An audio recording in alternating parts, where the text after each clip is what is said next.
Pernah kepikiran nggak sih, apa sebetulnya yang diukur dari sebuah ujian sains? Hari ini, kita bakal bedah sebuah cetak biru dari Indonesia yang kayaknya bisa mengubah cara kita semua memandang sebuah tes. Oke, kita mulai dari pertanyaan ini ya. Gimana sih cara terbaik buat ngetes pemahaman sains? Apa cukup dengan soal pilihan ganda atau esai yang mungkin kita semua pernah kerjakan waktu sekolah dulu?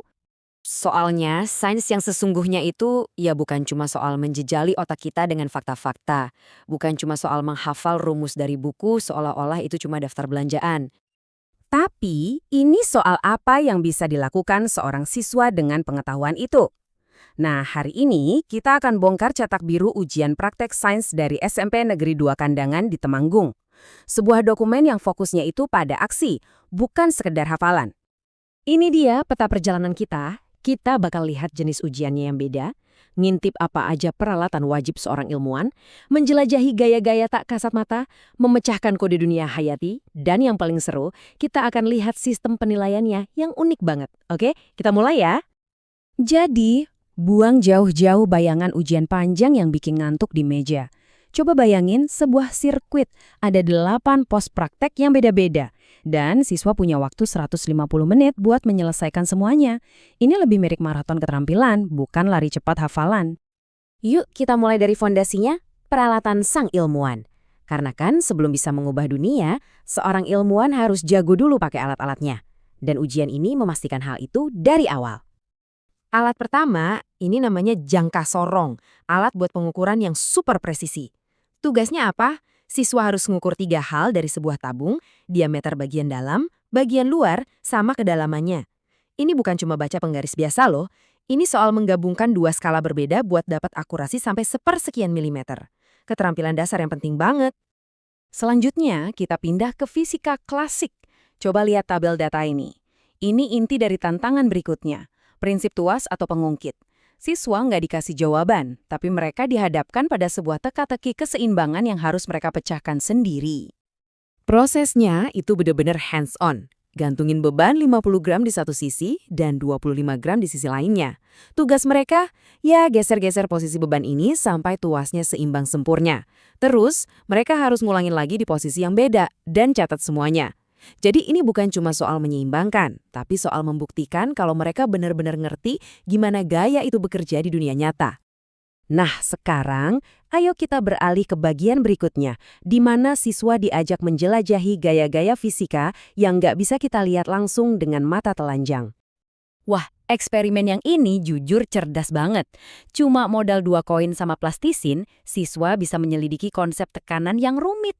Pertama, mereka neken 2 koin, satu posisinya tidur, satu lagi berdiri, dengan kekuatan yang sama. Terus, mereka neken 2 koin dengan kekuatan yang beda-beda.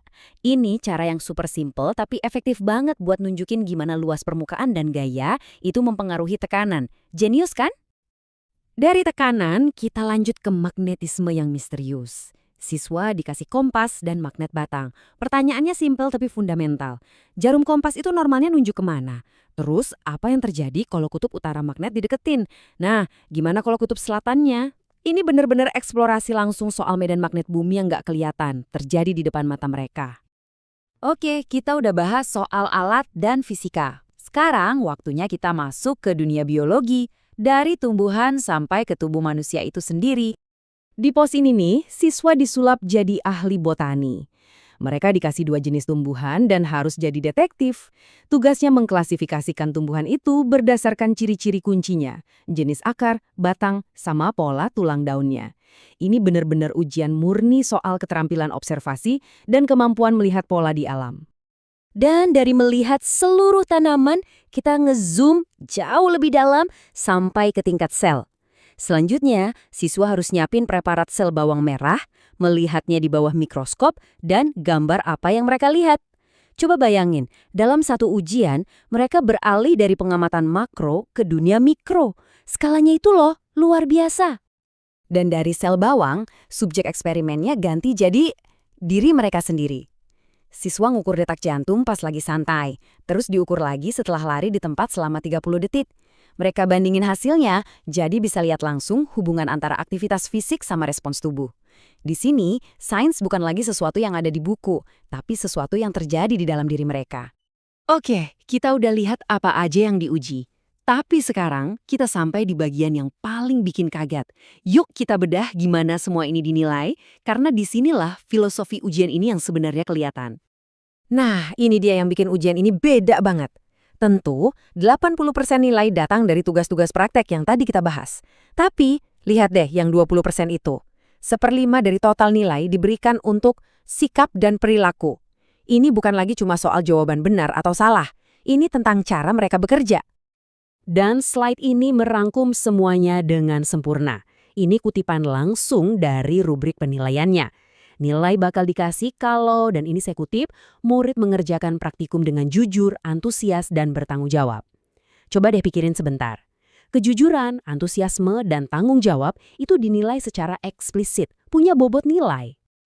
Jadi, apa artinya semua ini? Ujian ini jelas melampaui sekedar jawaban benar atau salah.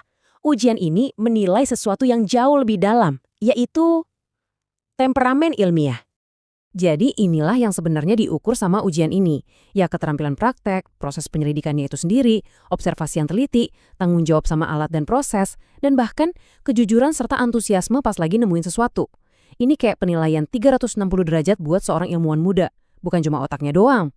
Pada akhirnya, cetak biru ini nunjukin sebuah ujian yang gak cuma ngukur apa yang siswa bisa lakukan, tapi juga siapa mereka saat melakukannya. Jadi, pertanyaan terakhir buat kita semua adalah, gimana cara pandang ini mengubah gagasan kita tentang apa seharusnya sebuah ujian itu? Sesuatu untuk kita renungkan bersama.